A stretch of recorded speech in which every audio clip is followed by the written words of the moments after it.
తీరు ఆయనకు అప్పగించినటువంటి బాధ్యత అవగాహన కల్పించాలని చెప్పి చేస్తే జరిగినటువంటి వ్యవహారం పైన విచారణ చేస్తే అడ్డుగోలు వ్యవహారాలన్నీ బయటకు వస్తున్నాయి. సో అందుకే ఆయన కేసు కూడా నమోదైంది.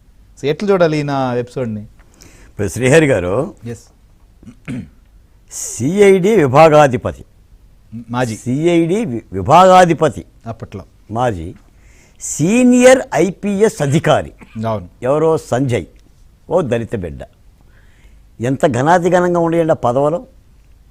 ఐపీఎస్ అని కానీ సిఐడి విభాగాధిపతి కానీ ఒక క్రింది కులంలో పుట్టి ఆ స్థాయికి వెళ్ళటం అనేది నిజంగా ఈ రోజున పోలీస్ ఆఫీసర్లుగా, కలెక్టర్లుగా, అధిపతులుగా ఉన్న వాళ్ళకి సహజంగా మాలాంటి సామాజిక కులాల నుంచి, వివక్షత కులాల నుంచి, ఈ క్రింది స్థాయి నుంచి అంత స్థాయికి వెళ్ళటం అనేది గర్వించదగ్గ విషయం. కానీ ఇప్పుడు సింహాసనం ఒక సునకము కూర్చుండదగున అన్నట్టుగా జాతి గౌరవాన్ని, దళిత గౌరవాన్ని, అంబేద్కర్ రిజర్వేషన్ గౌరవాన్ని కూడా తుత్తునీలు చేస్తున్న అధికారులు కానీ వీళ్ళని చూడాలి. నేను ఏమంటానంటేనండి, ఈ సిఐడి విభాగాధిపతిగా ఎస్సీ ఎస్టీ అట్రాసిటీ నిరోధక చట్టంపై దళితులకు, గిరిజనులకి అవగాహన సదస్సు కల్పించాల్సిన బాధ్యత సిఐడిది కాదండి. నిజానికి in my knowledge SC commission ఉంది, ఎస్టీ కమిషన్ ఉంది. అవి 1989లో అట్రాసిటీ యాక్ట్ కారణంగా వచ్చిన కమిషన్లో జాతీయ స్థాయి, రాష్ట్ర స్థాయి అవి కల్పించాలి. ఈ చట్టాన్ని దుర్వినియోగం అవుతుందా లేదా, ఈ చట్ట ప్రకారం ఏం చర్యలు తీసుకుంటున్నారు, సిఐడీలు కానీ పోలీసులు కానీ చట్టాన్ని అమలు చేస్తున్నారా లేదనని. ఖచ్చితంగా ఏంటంటే ఈ డబ్బుల కోసం చేసిన పని ఈ 1,15,00,000 రూపాయలు.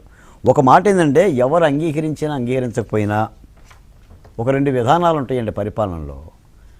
ఒకటి అతివాదం, 2 మితవాదం. అతివాదం అంటే గోటితో పోయేదానికి గొడ్డలు వాడటం. మితవాదం అంటే గొడ్డలు వాడాల్సిన చోట గోరు వాడటం. అదెంత ప్రమాదకరమో ఇదంత ప్రమాదకరం.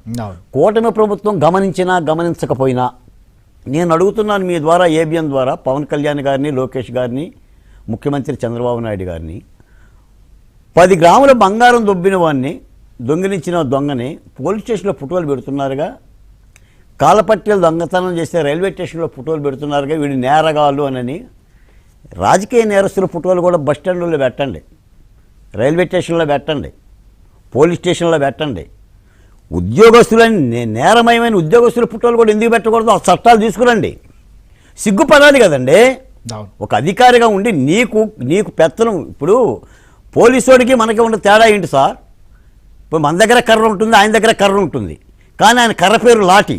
ఆయనకు అధికారం, అది వాడే అధికారం ఆయనకు ఉంది కాబట్టి మనం గౌరవిస్తున్నాం.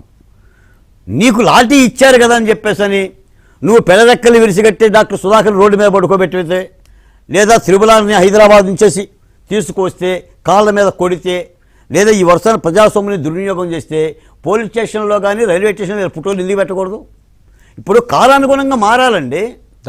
ఎందుకంటే సమాజం పెరిగింది, నేరాలు పెరిగినాయి. ఇందాక మన భానుప్రకాష్ రెడ్డి గారు చెప్పినట్టుగా రాజకీయ నాయకులే నేరస్తులు అయ్యారు. ఒక మాటలో చెప్పాలంటే అద్దరు కాదులేండి, మెజారిటీనే. అందరిని ఎందుకంటే దాంట్లో కూడా అందరూ ఉంటే వ్యవస్థను ఎత్తేసుకోవడమే. నీ వరకు అసలు ఈ పరిస్థితి కూడా ఉండదు కదా, ఎత్తేసుకోవడమే వ్యవస్థనే. తిరుగుబాట్లే వస్తాయి. ఇంకా వ్యవస్థగా ఉంది కాబట్టి, అంటే చట్టాలని, వ్యవస్థలని ఈ విధంగా జల్లెడబట్టి చేసే వాళ్ళ మీద చర్యలు తీసుకోవడం అనేది ఒక ప్రజాస్వామిక లక్షణం. అది మనమే కక్షపూర్తి కాదు. సజ్జల రామకృష్ణారెడ్డి చెప్తాడు ఏదో కక్షానని.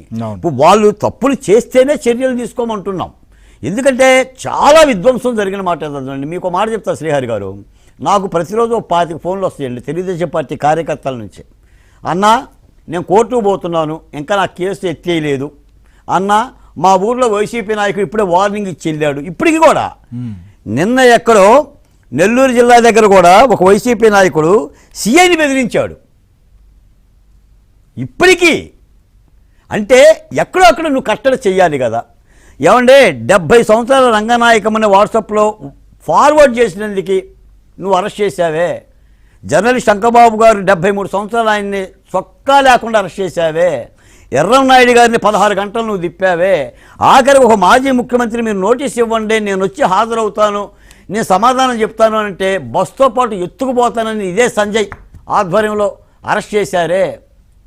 మీరు చట్టాలను అమలు జరిపారని చెప్తున్నారుగా సజ్జల గారు కానీ జగన్మోహన్ రెడ్డి గారు కానీ ఆ చట్టాలను ఆ పోలీస్ అధికారులతోనే అమలు జరపండి. Yes. Why are you late అంటున్నాను నేను. ఎందుకు లేటు? అభివృద్ధే. అభివృద్ధి వేరు, శాంతి భద్రతలు వేరు. అంటే అభివృద్ధి చేస్తున్నాం కాబట్టి శాంతి భద్రతలను కాపాడొద్దా?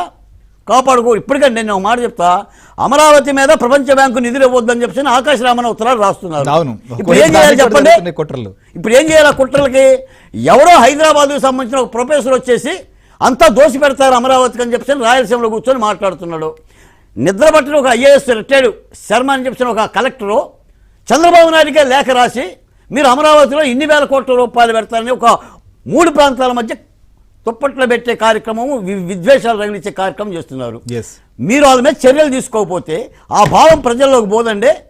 మొన్న 1631 రోజుల రాజధాని ఉద్యమ రైతులు కానీ, ఈ రోజున భారతీయ జనతా పార్టీ కానీ, తెలుగుదేశం పార్టీ కానీ, జనసేన పార్టీ కానీ ఆ రాజధాని రక్షణ కోసం మనకంటూ ఒక రాజధానే లేదు అని చెప్పేసి మనం అన్ని ఉద్యమాలు చేస్తే వాళ్ళని శరలు పెడితే ఈ రోజున కూడా ప్రపంచ బ్యాంకు దగ్గర నుంచి, హడ్కో దగ్గర నుంచి మీరు నారాయణ గారు కూర్చుని అభివృద్ధి చేస్తుంటే మళ్ళీ అమరావతి మీద మీరు కట్లపాముల్ని, తాచుపాముల్ని విషప్రచారం చేస్తే దాని మీద చర్యలు తీసుకోకపోతే, రంగనాయకమ్మ మామూలు వాట్సాప్లో చర్యలు తీసుకున్నప్పుడు ఆ శర్మ గారికి ఎందుకు నోటీస్ ఇవ్వకూడదు? ఎందుకు ఇవ్వకూడదండి? ప్రొఫెసర్ హరగోపాల్ గారికి ఎందుకు నోటీస్ ఇవ్వకూడదు? చూద్దాం సార్. ఎందుకు ఇవ్వకూడదండి? ఇవ్వాలి కదా, అప్పుడు కదా వాళ్ళు కంట్రోల్ అయ్యేది. మరి ఇది చాలా బాధాకరం కదండి. మరి 3 ప్రాంతాల మధ్య విభజన గీయటమే కదా. అందుకే పరిపాలనే. శాంతి భద్రతలే. శాంతి భద్రతలు లేని చోట అభివృద్ధి